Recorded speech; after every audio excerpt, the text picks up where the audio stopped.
ஒரு அரசனும் அமைச்சரும் ஒரு நாள் ரொம்ப சாவகாசமா பேசிக்கிட்டு இருந்தாங்களாம். அரசன் அமைச்சரை பார்த்து ஒரு கேள்வி கேட்டிருக்கார். ஏங்க அமைச்சரே, ஆசை இல்லாத ஒரு மனுஷனால இருக்க முடியுமா அப்படின்னு. ஏன் முடியாது, துறவி அப்படிங்கிறவங்கெல்லாம் அப்படிப்பட்டவங்க தானே அப்படின்னாராம் அமைச்சர். அவங்கெல்லாம் உண்மையிலேயே ஆசையை விட்டவங்க தானா அப்படின்னு கேட்டாராம் ராஜா. அப்படிதான் இருக்கணும் அப்படின்னாராம் அமைச்சர். அப்படின்னா ஆசையே இல்லாத ஒரு உண்மையான துறவியை நான் பார்க்கணுமேன்னார். அது என்ன பிரமாதம், அதுக்கு நான் ஏற்பாடு பண்ணுறேன் அப்படின்னு விட்டார் இவர். சொல்லிவிட்டு உடனே புறப்பட்டு போனார். அங்கே எங்கே தேடினார். அப்புறம் தான் அவருக்கு புரிஞ்சுது உண்மை துறவியை கண்டுபிடிக்கிறது எவ்வளவு கஷ்டமான காரியம்னு. இருந்தாலும் ராஜா கிட்ட சொல்லியாச்சே உண்மை துறவியை காட்டுறேன்னு. இப்போ என்ன பண்ணுறது? ராஜா கிட்ட சொன்னபடி நடக்கலைன்னா அவருக்கு கோபம் வந்துடும். அமைச்சர் ஒரு யோசனை பண்ணார். அவருக்கு ஒரு வழி தெரிஞ்சுது. அதுதான் சரின்னு முடிவு பண்ணார். அதாவது அந்த ஊரில் அவருக்கு தெரிஞ்ச நாடக நடிகர் ஒருத்தர் இருக்கிறார், நல்லா நடிப்பார். அவரை போய் பார்த்தார். இதை பாருப்பா, எனக்காக நீ ஒரு காரியம் செய்யணும்னார். என்னன்னு கேட்டார் அவர். நீ ஒரு துறவி மாதிரி கொஞ்ச நேரத்துக்கு நடிக்கணும். ராஜா உன்னை பார்த்துட்டு போகிற வரைக்கும் நடி, அது போதும். அதுக்காக உனக்கு 10,000 ரூபா தரேன் அப்படின்னார். அவர் எந்த காலத்தில் இவ்வளவு பணத்தை மொத்தமாக பார்த்துருக்கார். அதனால் உடனே சரின்னு ஒத்துக்கிட்டார். அமைச்சர் அரண்மனைக்கு திரும்பி வந்தார். என்ன அமைச்சரே, இன்னுமா ஒரு உண்மையான துறவி கிடைக்கலன்னார். உண்மையான துறவி ஒருத்தரை இப்போ தான் கொஞ்ச நேரத்துக்கு முன்னாடி பார்த்து பேசிவிட்டு வர்றேன். அவர் நம்ம ஊருக்கு வெளியில் குளத்தங்கரையில் உள்ள ஒரு ஆலமரத்துக்கு அடியில் உட்காந்துருக்கிறார் அப்படின்னார் இவர். அப்படின்னா உடனே புறப்படுங்க அப்படின்னார் ராஜா. பரிவாரங்களோடு புறப்பட்டார். அங்கே அந்த மரத்தடியில் அந்த ஆள் வேஷம் போட்டுக்கிட்டு துறவி மாதிரி உட்காந்துருக்கிறான். ராஜா நேராக போனார். அந்த துறவி காலில் பொத்துன்னு விழுந்து வணங்கினார். உடனே ராணி அவர் காலில் விழுந்தாங்க. அடுத்தபடியாக அமைச்சர் விழுந்தார். அவருக்கு தெரியும் இது நம்ம ஆள் தான்னு. இருந்தாலும் என்ன பண்ணுறது, நேரம். அப்புறம் பரிவாரங்கள்லாம் துறவி காலில் விழுந்து ஆசீர்வாதம் வாங்கிட்டாங்க. ராஜா அப்புறமா தங்கத்தட்டில் பொண்ணையும் பொருளையும் வச்சு அந்த துறவிகிட்ட ரொம்ப பணிவாக நீட்டுறார். தாங்கள் தயவு பண்ணி இதை ஏற்றுக்கணும் அப்படின்னு வேண்டிக்கிட்டார். அந்த துறவி பற்று இல்லாமல் அதை பார்த்தார். எல்லாத்தையும் திறந்துட்ட எனக்கு இதெல்லாம் எதுக்காக அப்படின்னு சொல்லி அதை மறுத்துட்டாராம். ஆஹா, உண்மையான துறவியை பார்த்துட்டோம் அப்படிங்கிற ஆனந்தம் அரசருக்கு. ரொம்ப நிம்மதியாக திருப்தியாக திரும்பி வந்தார் அரண்மனைக்கு. அதுக்கப்புறம் அமைச்சர் யாருக்கும் தெரியாமல் அந்த துறவிகிட்ட ஓடினார். சொன்ன பிரகாரம் பணத்தை நீட்டினார். இந்தப்பா, நான் உங்ககிட்ட சொன்னபடி 10,000 ரூபா பணம் எடுத்துக்கோ அப்படின்னார். அந்த ஆள் ராஜா கிட்ட சொன்னது மாதிரியே எல்லாத்தையும் திறந்துவிட்ட எனக்கு இதெல்லாம் எதுக்காக வேணாம் அப்படின்னு விட்டாரான். நடித்த வரைக்கும் போதும்ப்பா, இனிமேல் இந்த நாடக வசனம்லாம் வேணாம், வேஷத்தை கலைச்சிரு, பணத்தை வாங்கிக்கோன்னார். இல்லைங்க, இது வேஷம் இல்லை, இது வசனமும் இல்லை, இது உண்மை. கொஞ்ச நேரம் துறவி மாதிரி நடித்ததுக்கே இந்த தேசத்து ராஜா, ராணி, அமைச்சர், பரிவாரங்கள் எல்லாம் என் காலில் விழுந்து வணங்குறாங்க. அப்படின்னா உண்மையான துறவியாக இருக்கிறது எவ்வளவு பெருமையான விஷயம். நான் உண்மையான துறவியாக ஆக போகிறேன், அப்படி முடிவும் பண்ணிட்டேன் அப்படின்னார் அந்த நடிகர். வேஷம் கூட எப்படிப்பட்ட விளைவுகளை உண்டு பண்ணுது பார்த்தீங்களா. நம்மால் ஒருத்தன் ரொம்ப வசதியாக தான் இருந்தான். ஒரு நாள் அவன் சொத்து பூரா திருட்டு போட்டுது. அதுக்கப்புறம் இவன் துறவி மாதிரி ஆயிட்டான். ஊர் ஊராக சுற்றினான். ஒரு குருநாதரை தேடி கண்டுபிடிச்சான். அவர்கிட்ட சீடனாக சேர்ந்துக்கிட்டான். அவனை பார்த்து ஒருத்தர் கேட்டார், நீ உண்மையான சீடன் தானான்னு. இல்லைங்க, சீடன் மாதிரி நடிச்சுக்கிட்டு இருக்கிறேன் அப்படின்னா. அது குரு துரோகம் இல்லையா அப்படின்னு கேட்டார் அவர். இல்லைங்க, நான் பண்ணது குரு துரோகம் இல்லை, என் குரு பண்ணது தான் துரோகம். என்னுடைய பணத்தை கொள்ளையடிச்சது இவர் தான். அதை எங்கே வச்சிருக்காருன்னு கண்டுபிடிக்கிறதுக்காக தான் இவர்கிட்ட சீடனா சேர்ந்துருக்கிறேன் அப்படின்னானா. ஒருத்தர் ரொம்ப அவசரமாக வந்தார். சார், மனுஷன் நிம்மதியாக இருக்கிறதுக்கு என்ன வழின்னு கேட்டார். சீக்கிரமாக ஒரு கல்யாணத்தை பண்ணீங்க, எல்லாம் சரியாக போடும் அப்படின்னோம். அவர் ஒரு மாதிரியாக பார்த்தார். ஏற்கனவே எனக்கு கல்யாணம் ஆயிட்டுது சார், அதனால தானே நிம்மதியாக இருக்கிறதுக்கு வழி கேட்குறேன் அப்படின்னார். சரி, இவர் ஒரு மாதிரியான கேஸ் அப்படின்னு நினச்சிக்கிட்டு நம்மகிட்ட இருந்த ஒரு சின்ன புத்தகத்தை அவர்கிட்ட தூக்கி கொடுத்தோம். இதை படித்து பாருங்கன்னு. கல்யாணத்துக்கு பிறகும் சந்தோஷமாக இருக்கிறதுக்கு என்ன வழி அப்படிங்கிற கேள்விக்கு அந்த புத்தகத்தில் விளக்கம் இருந்தது. கணவன் மனைவிக்குள்ள சிக்கல் வராமல் இருக்கிறதுக்கு அதில் சில வழிகளை சொல்லி கொடுத்துருக்குறாங்க. அதெல்லாம் என்னென்ன அப்படிங்கிறத இப்போ பார்க்கலாமா. குடும்பம்னு இருந்தால் கோபம் வரதான் செய்யும். அது வந்துட்டு போகட்டும், பரவாயில்ல. ஆனால் அந்த கோபம் ஒரே நேரத்தில் 2 பேருக்கும் வந்துடாமல் பார்த்துக்கணும். ஒரு சமயத்தில் யாராவது ஒருத்தர் தான் கோபப்படணும், அடுத்தவங்க அமைதியாக இருக்கணும். அதுக்கப்புறம் இவர் அமைதியான உடனே அவங்க ஆரம்பிச்சிக்கலாம். கோபமாக ஏதாவது சொன்னால் உடனே கோபமாக பதில் சொல்லக்கூடாது. கொஞ்சம் பொறுத்து கோபம் தீர்ந்த உடனே அந்த பதிலை சொல்லலாம். அப்போ பதில் கோபமாக இருந்தால் கூட அது அவ்வளோ பெருசாக தெரியாது. அற்ப விஷயத்துக்கெல்லாம் காய்ச்சி மூச்சுன்னு கத்திக்கிட்டு இருக்கக்கூடாது. உங்கள் 2 பேருக்குள்ள ஒரு தர்க்கம் ஆரம்பமாயிட்டுதுன்னு வச்சுக்கோங்க. கடுமையாக 2 பேரும் விவாதம் பண்ணுறீங்க. உங்களில் ஒருத்தர் இதில் ஜெயிக்கணும்னா அது நீங்களாக இருக்க வேணாம், அடுத்தவங்க ஜெயிக்கிறதுக்கு நீங்கள் துணையாக இருங்களேன். அப்படின்னா நீங்கள் கொஞ்சம் விட்டு கொடுக்கணும், அவ்வளவுதான். ஏதாவது குத்தம் சொல்லணுமா, செஞ்ச தப்பை சுட்டி காட்டணுமா, விமர்சனம் பண்ணணுமா, பண்ணுங்க, வேணான்னு சொல்லலை. ஆனால் சொன்னதை அப்படி சொல்கிறத கொஞ்சம் அன்பாக இதமாக சொல்லுங்க. எப்போ நடந்த தவறுகளை எல்லாம் இப்போ போய் மறுபடியும் ஞாபகப்படுத்திட்டு இருக்க வேண்டாம். நான் அப்போவே சொன்னேன் இந்த புடவை வேணாம்னு, நீங்கள் தான் கேட்கல, இப்போ பாருங்கள் கிழிஞ்சு போச்சு இப்படின்னு கத்துனாங்க ஒரு அம்மா. எப்போ சொன்னீங்கன்னு கேட்டால் ஒரு 10 வருஷத்துக்கு முன்னாடி தீபாவளி சமயத்தில் அப்படிங்கிறாங்க. அது என்ன இன்னும் அப்படியே புதுசாகவே இருக்கும்? உங்களுக்கு அவர் தான் பெருசு, அவருக்கு நீங்கள் தான் பெருசு. அதை விட இந்த உலகத்தில் வேறு எதுவும் முக்கியம் இல்லைன்னு நினைக்கணும். நீ தான் என்னுடைய உலகம்னு எத்தனை தடவை சொல்லியிருப்பீங்க? அதெல்லாம் வெறும் வசனமாக போயிடக்கூடாது. ஏதாவது ஒரு பிரச்சனையை பற்றி கடுமையாக விவாதம் பண்ணிக்கிட்டு இருக்கீங்க, அதை அப்படியே பாதியில் விட்டுட்டு படுக்கைக்கு போயிடக்கூடாது. சொச்சத்தை நாளைக்கு பேசிக்கலாம்னு. அப்படி போனால் தூக்கம் வராது. பிரச்சனையை ஒரு முடிவு பண்ணிக்கிட்டு அதுக்கப்புறமா தூங்க போகணும். ஒரு நாளில் ஒரு தடவையாவது உங்கள் ஜோடியை பாராட்டி நல்ல விதமாக கனிவாக ஒரு வார்த்தை சொல்லணும் அப்படின்னு தீர்மானம் பண்ணீங்க. ஏதாவது தப்பு பண்ணிவிட்டீங்கன்னா பரவாயில்ல, அதை ஒத்துக்கிறதுக்கும் மன்னிப்பு கேட்கறதுக்கும் தயாராக இருக்கணும். அது ஒன்றும் கேவலம் கிடையாது. வீட்டுக்குள்ளே தானே கேட்க போகிறீங்க, வெளியில் யாருக்கு தெரிய போகுதோ? எப்படியோ உங்களுக்குள்ள ஒரு சமரசம் ஆனால் சார் தான். ஒரு தகராறுன்னு எடுத்துக்கிட்டா குறைஞ்சபட்சம் அதுக்கு 2 பேர் தேவை. தனியாகவே உட்காந்துக்கிட்டு நான் இப்போ தகராறு பண்ணிகிட்டு இருக்கிறேன் அப்படின்னு யாரும் சொல்ல முடியாது.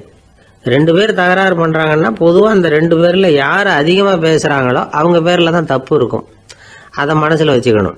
இதெல்லாம் தான் அந்த புத்தகத்தில் போட்டிருக்கிற வழிமுறைகள். இவ்வளவும் சரியாக வரலைன்னா அப்புறமா சொல்லுங்கள், வேற புத்தகம் ஏதாவது இருக்கான்னு தேடுவோம். ஒரு கணவன் தன்னுடைய மனைவியை அழைச்சிட்டு ஒரு மனோதத்துவ டாக்டர்கிட்ட வந்தாரா. டாக்டர், எங்களுக்கு கல்யாணம் ஆகி 30 வருஷ காலமாக நாங்கள் ஒரு விஷயத்தில் கூட ஒத்து போனதில்லை அப்படின்னு ஆரம்பித்தார். உடனே அந்த அம்மா குறுக்கிட்டு, அது 30 வருஷம் இல்லை 32 வருஷம் அப்படின்னாங்களாம். சில பேரை இப்படி சொல்கிறது உண்டு. அடுத்தவங்களை அனுசரித்து நடந்துக்க தெரியல, அவன் என்ன சார் மனுஷன் அப்படிம்பாங்க. சக மனிதர்களோட எப்படி பழகிறது அப்படின்னு தெரியாததுனாலேயே பல பேர் இன்னைக்கு சங்கடப்பட்டுக்கிட்டு இருக்கிறாங்க. வசதி வாய்ப்பெல்லாம் சரியாக இருக்கும், ஆனால் வாழ்க்கை சரியாக இருக்காது. இன்னொருத்தர்கிட்ட எப்படி பேசுறது பழகிறதுங்கிறது தெரியாததுனால தான் இந்த அவஸ்தை. சரி, இந்த அவஸ்தை இல்லாமல் வாழறது எப்படி? இதுக்கு அனுபவசாலிகள் சில வழிமுறைகளை சொல்கிறாங்க.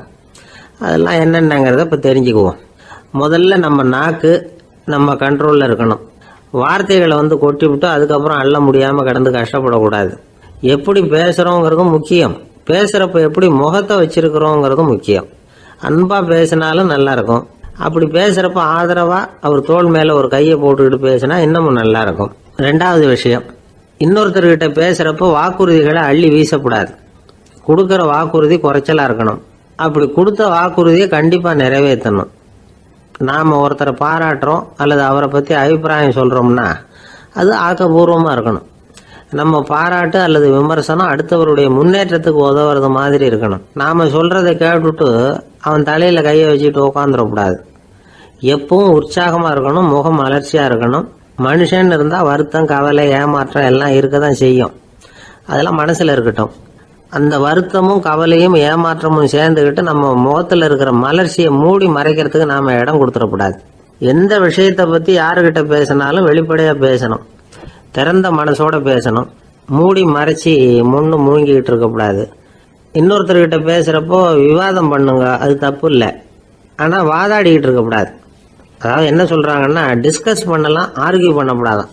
நம்மக்கிட்ட இருக்கிற நல்ல குணங்களை நாம் எடுத்து சொல்லிகிட்டு இருக்கக்கூடாது. அந்த நல்ல குணங்களே நம்மளை பற்றி எடுத்து சொல்லணும். அது மாதிரி நடந்துக்கணும். அதே மாதிரி அடுத்தவங்க கிட்ட உள்ள கெட்ட குணங்களை பற்றி அவசியம் இல்லாமல் நாம் பேச வேண்டியதில்லை.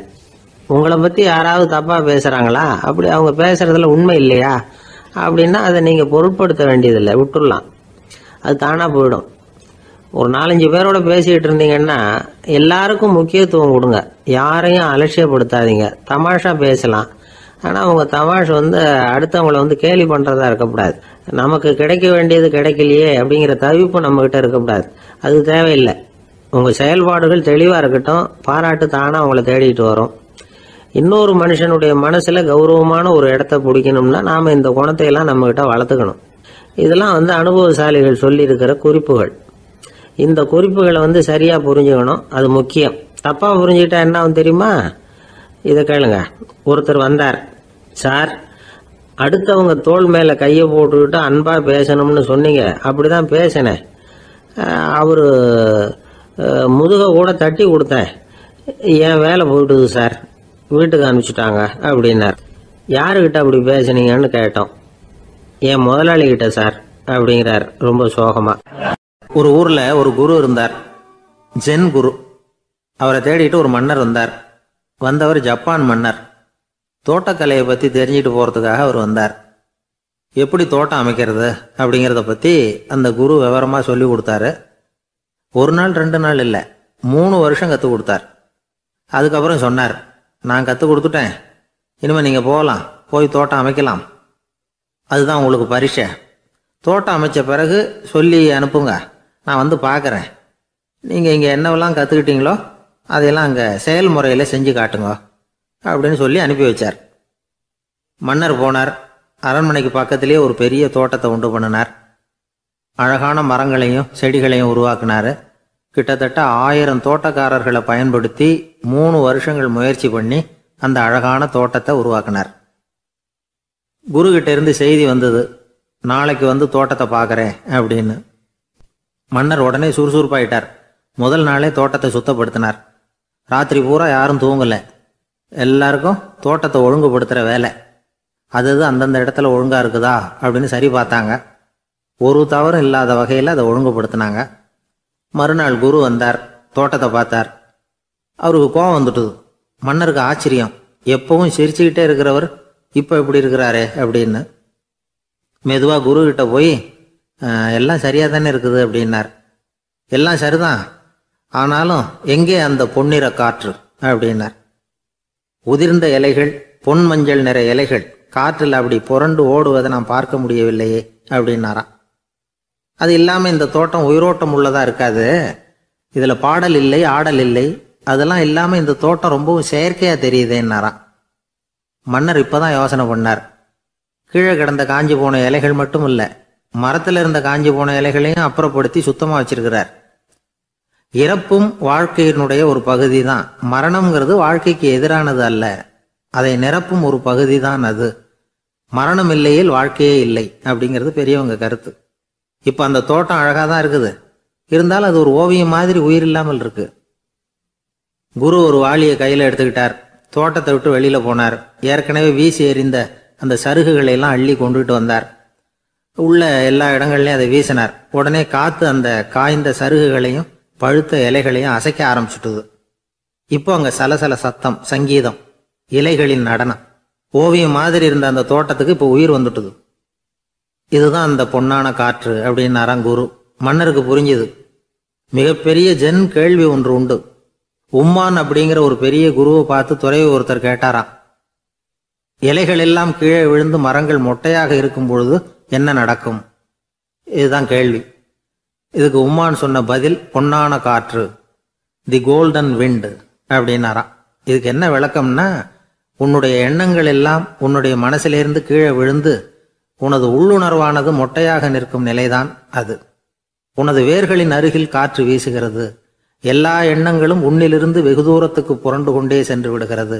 நீ அவற்றை கடந்து விட்டால் நீ அவைகளுக்கெல்லாம் மேலெழுந்து கீழே பார்ப்பவனைப் போல நிற்க ஆரம்பித்து விடுவாய். அதுதான் தியானம் என்பது அப்படின்னு சொல்றாங்க. தியானம்ங்கிறது எண்ணத்துக்கு எதிரானதில்லை. தியானம்ங்கிறது எண்ணங்களை கடந்து செல்வது தான். அதுக்கப்புறம் நாம பொன்னிற காற்றுல ஆட ஆரம்பிச்சிருவோம். இதுதான் பெரியவர்கள் சொல்றது. என்கிட்ட ஒருத்தர் தோட்டம் அமைக்கணும்னு யோசனை கேட்டு வந்தார். எல்லாம் சொல்லி கொடுத்தேன். செடிகள்லாம் செழிப்பா வளரணும்னா வேர் காயாம பார்த்துக்குங்க, தினமும் தண்ணி விடுங்க அப்படின்னு சொல்லி அனுப்பி வச்சேன். 1 மாசம் கழிச்சு ஒரு தோட்டத்தை பார்க்கறதுக்காக போனேன். போய் பார்த்தா எல்லா செடியும் வாடி கிடக்குது. என்னங்க இப்படி பண்ணிவிட்டீங்கன்னு. நீங்க சொன்னபடி தான் செஞ்சேன்னார். என்ன செஞ்சீங்கன்னு கேட்டேன். வேர் காயாம பார்த்துக்க சொன்னீங்க, தினமும் ஒரு தடவை எல்லா செடியையும் ஒவ்வொன்றா பிடுங்கி பார்த்து வேர் காயாம இருக்கா அப்படின்னு பார்த்துட்டு அதுக்கப்புறம் தண்ணி பாய்ச்சனே, அவ்வளவுதான் அப்படின்னார். இந்த உலகமே ஒரு நாடக மேடை, நாம் எல்லாரும் நடிகர்கள். இது ஞானிகள் சொல்கிறது. இது ஒரு பக்கம் இருக்கட்டும். இந்த உலகத்துக்குள்ள எத்தனையோ நாடக மேடைகள், எத்தனையோ நடிகர்கள், எத்தனையோ நாடகங்கள், இதெல்லாம் எப்படி ஆரம்பமாச்சு? அதுதான் இன்னைக்கு தகவல். அதாவது ஆதி மனிதன் பேச ஆரம்பிக்கிறதுக்கு முன்னாடி சைகையாலேயே எல்லாத்தையும் சொல்லிக்கிட்டு இருந்தான். அதனால் அப்போவே நடிப்பு ஆரம்பமாயிட்டுது. முதல்ல ஒரு வேட்டையைத்தான் அவன் நடித்து காட்டியிருப்பான். இவன் எப்படி போனான், எதிரில் மிருகம் எப்படி வந்தது, அதோடு எப்படி சண்டை போட்டான், எப்படி அடித்து கொண்டுகிட்டு வந்தான், இதை அப்படியே மற்றவங்களுக்கு நடித்து காட்டியிருப்பான். ஏன்னா மொழி கிடையாது. இந்த காலத்துல எல்லாம் நாடகங்களில் நடிக்கிறவங்கள நடிகர்கள்ங்கிறோம். ஒரு காலத்தில் இவங்களுக்கு என்ன பேர் தெரியுமா? திஸ்பியர்கள் அப்படின்னு பேராம். இதுக்கு காரணம் உண்டு. அதாவது 2000 வருஷத்துக்கு முன்னாடி கிரீஸ் நாட்டில் திசிவியஸ் அப்படின்னு ஒரு ஆள் இருந்தான். அவன் ஒரு பெரிய நாடக கலைஞன். அவன் சில இளைஞர்களை சேர்த்துக்கிட்டான், பயிற்சி கொடுத்தான், நாடக குழுவை உருவாக்கினான். நடிகர்களையும் நாடகத்துக்கு தேவையான பொருள்களையும் ஏற்றிக்கிட்டு போகிறதுக்கு ஒரு வண்டியையும் தயார் பண்ணான். அந்த வண்டியிலேயே அவன் கிரேக்க நாடு பூராவும் சுற்றினான். ஊர் ஊராக நாடகம் போட்டான். ஒரு ஊருக்கு போனதும் அங்கே நாடகம் நடத்த தியேட்டர் இருக்கா அப்படிங்கன்னெல்லாம் பார்க்கறது இல்லை அவன். ஏன்னா அப்போலாம் தியேட்டர்னா என்னென்ன தெரியாது. நாடகம்னா அது ஒரு மூடிய கொட்டைக்குள்ளே தான் நடத்தணுங்கிறது அப்போ யாருக்குமே தோணலை. இந்த வண்டி போகும், அதுவே ஒரு பகுதி அப்படியே ஒரு மேடை மாதிரி விரிச்சிக்கும். அதில் ஏறி நின்றுக்கிட்டு நாடகத்தை நடித்து காட்டுவாங்களாம். மக்கள்லாம் எதிரில் தரையில் உட்காந்து அதை பார்த்துக்கிட்டு இருக்கிறது. உலகத்தின் முதல் நடமாடும் தியேட்டர் இதுதானா. இந்த திசைபியஸ் தான் முதலாக உலகத்தில் நாடகம்ங்கிற பொழுதுபோக்கை நடத்தி காட்டினவன் அப்படின்னு சொல்கிறாங்க. அவன் சொந்தமாக நாடகம் எழுதுனா, நடித்தான், நாடகத்தை இயக்கினான். அதனால தான் அவனை first man of the theatre அப்படின்னு சொல்லுவாங்க. அவன் தான் நாடக மேடையின் முன்னோடி. கிரேக்கர் காலத்திலேயே நாடக ஆசிரியர்கள், நடிகர்கள், ரசிகர்கள் இவங்கெல்லாம் உருவாயிட்டாங்களாம். நாடகத்தின் சரித்திரத்தில் இந்த 3 பிரிவும் ரொம்ப முக்கியம். அதாவது கிரேக்க தியேட்டர்கள்லாம் திறந்த வெளி மேடைகள் தான். பெரும்பாலும் மலைச்சரிவுகள், அதுவே படிப்படியாக பண்ணியிருப்பாங்க. கீழே அரைவட்ட வடிவில் மேடை, அதுக்கு ஆர்கெஸ்ட்ரான்னு பேர். பிற்காலத்தில் இதில் உட்காந்து இசைக்குழுவினர் வாய்ச்சதுனால இசைக்குழுவுக்கே ஆர்கெஸ்ட்ராங்கிற பேர் வந்துட்டுது. இப்போ கிரேக்க தியேட்டர்களில் ஒன்று, அதோட காலம் கிமு 340. அதை இன்னமும் பாதுகாத்து வச்சிருக்கிறாங்களாம். எபிடாரஸ் அப்படிங்கிற இடத்துல அது இருக்குதான். இன்னமும் அந்த தியேட்டரை பயன்படுத்திக்கிட்டு வர்றாங்களாம். சிறந்த கிரேக்க நாடகங்கள்லாம் அங்கே நடிக்கிறாங்களாம். ஆரம்ப காலத்திலேயே கட்டணம் கிடையாது. அப்புறம் பின்னாடி தான் நுழைவு கட்டணம்லாம் அப்படியே வந்துட்டு தான். நடிகர்கள் பளபளப்பான ஆடைகள் உடுத்தி இருப்பாங்களாம். இந்த குதிகால் உயர்ந்த காலணிகள் போட்டிருப்பாங்களாம். இதெல்லாம் பழைய குறிப்புகள். பலவிதமான உருவங்களில் மாஸ்க் அப்படின்னு சொல்லப்படுற முகமூடி. அதனால் ஒரே நடிகர் பல வேடங்களில் நடிக்கிறது உண்டான். ஆரம்பத்தில் பெண் நடிகர்கள் கிடையாது, எல்லாம் ஆண் நடிகர்கள் தான். ரோமானியர்கள் தான் முதல் நிரந்தர நாடக மேடையை கட்டினவங்க. அதுதான் முதல் தியேட்டர். கிமு 1048 காலகட்டத்தில் பாம்பிங்கிற நகரத்தில் அதை கட்டியிருக்கிறாங்களாம். கிரேக்க ரோமானிய தியேட்டர்களின் அடிப்படையிலேயே இந்த இத்தாலிய வடிவ அமைப்பாளர்கள் இந்த குதிரை லாட வடிவில் ஒரு ஆடிட்டோரியத்தை உருவாக்கினாங்களாம். இப்படி அதை பற்றி நிறைய தகவல் இருக்குது. 1576 லண்டனில் இந்த வின்ஸ்பர்ரி, அப்புறம் இந்த பில்ட்ஸில், அப்புறம் ஜேம்ஸ் இப்படிங்கிறவர் முயற்சியால் தான் இங்கிலாந்தில் முதல் தியேட்டர் உருவாச்சான். அப்படி ஒருத்தர் இருந்தாராம். உலக நாடக மேடையின் வரலாறு இதுதான். அதாவது இப்பெல்லாம் அறிவியல் வளர்ச்சி அதிகமாயிட்டுது. திரைப்படம், தொலைக்காட்சி எல்லாம் வந்தாச்சு. ஒவ்வொரு வீடுமே ஒரு குட்டி தியேட்டர் மாதிரி ஆயிட்டுது. தொலைக்காட்சி முன்னாடி உட்காந்து எழுந்திருக்கவே மனசு வர்றதில்லை. ஒரு அம்மா ஒரு மனோதத்துவ டாக்டரை தேடிட்டு வந்தாங்களாம் இந்த காலத்தில். டாக்டர், எங்கள் வீட்டுக்காரர் எப்போ பார்த்தாலும் டிவி முன்னாடி உட்காந்துக்கிட்டு அதையே வெறிச்சு பார்த்துக்கிட்டு இருக்கிறார், உத்து பார்த்துக்கிட்டு இருக்கார், எனக்கு சந்தேகமாக இருக்குன்னாங்களாம். இது மனக்கோளாறு இல்லைங்க, ஆர்வ கோளாறு, அவ்வளவுதான், இதுக்காக பயப்படாதீங்கன்னாரான் டாக்டர். அப்படி இல்லை டாக்டர், டிவி ஓடும் பொழுது நாம் எல்லாம் அதை பார்க்குறோம் சரி, ஆனால் அவர் அப்படி இல்லை, டிவியை நிறுத்தினதுக்கு அப்புறமும் அதையே உத்து பார்த்துட்டு உட்காந்துருக்கிறார், அதனால தான் சந்தேகப்பட்டு உங்ககிட்ட வந்தேன் அப்படின்னாங்களாம். ஒரு சின்ன பையன் வந்தான். அவனை பார்த்து ஒரு கேள்வி கேட்டோம். ஏன்ப்பா உங்கள் வீட்டில் அம்மா புத்திசாலியா அப்பா புத்திசாலியா அப்படின்னு. அவன் அலட்சியமாக நம்மளை பார்த்து சிரிக்கிறான். என்ன சார் இது, இந்த காலத்தில் இது கூட தெரியாமல் இருக்கிறீங்களே அப்படிங்கிறான். ஒரு சின்ன பையன் நம்மளை பார்த்து இப்படி கேட்டு விட்டானே அப்படின்னு நினைக்கிறப்போ நமக்கு ஒரு மாதிரி ஆகிடும். அதுக்கப்புறம்தான் இந்த தாத்தா பாட்டிலாம் சொல்கிற ஒரு கதை ஞாபகத்துக்கு வந்தது. அது என்ன கதை தெரியுமா? ஒரு ஊரில் ஒரு அம்மாவும் பிள்ளையும் இருந்தாங்களாம். அந்த மகனுக்கு திடீர்னு தேசாந்திரம் போய் வரணும்னு ஆசை வந்துட்டுது.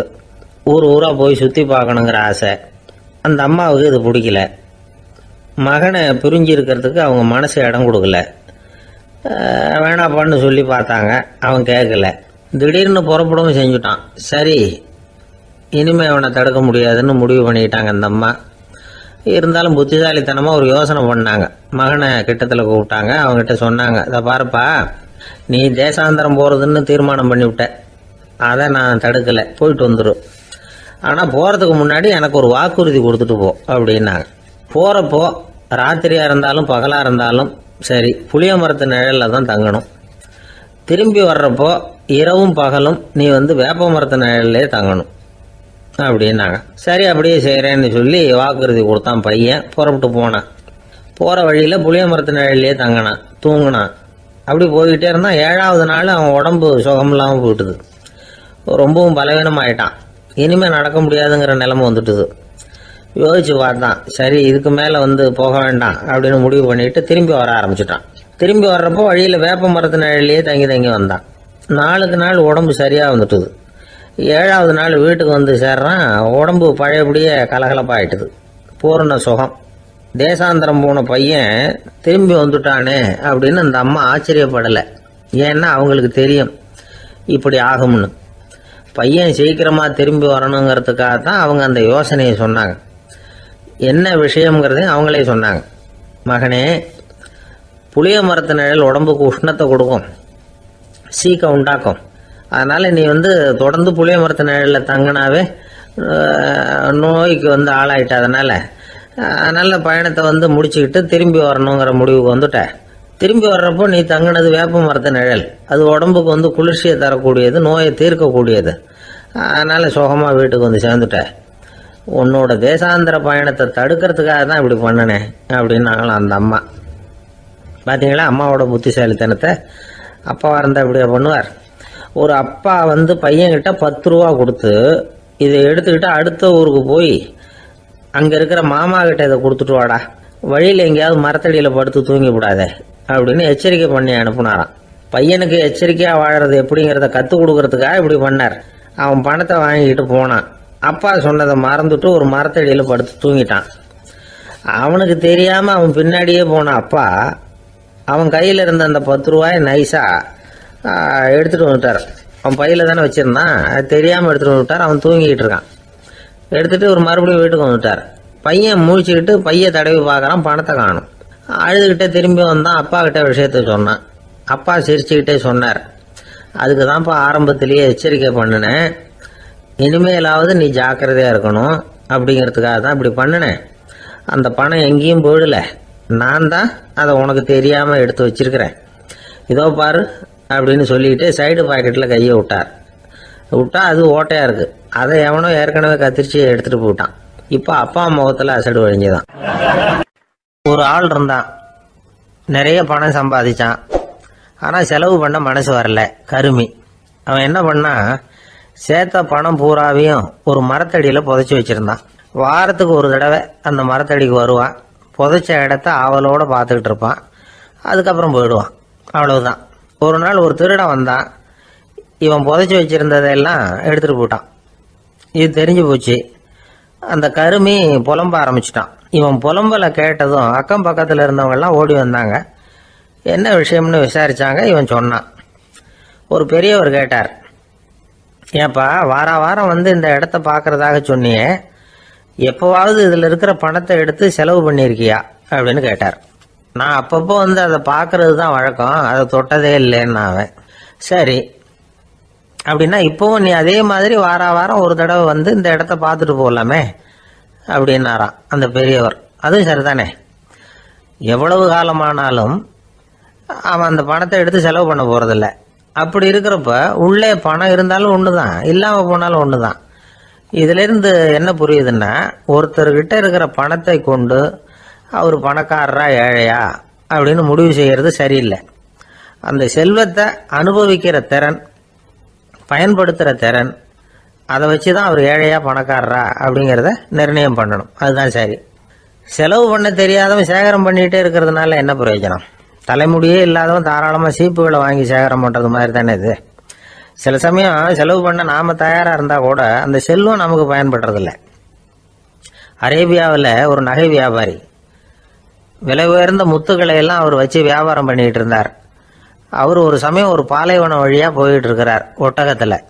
அப்போது திடீர்னு கடுமையான புயல் வீச ஆரம்பிச்சுட்டுது. திசை தவறி இவர் எங்கேயோ வந்துட்டார். கூட வந்தவங்களையும் காணலை, எங்கே போனாங்களோ தெரியல. இவர் ரொம்ப பயந்து போய் அங்கே எங்கேயுமா அலைஞ்சு திரியிறார். வழியே தெரியல. பசி கடுமையாயிட்டுது.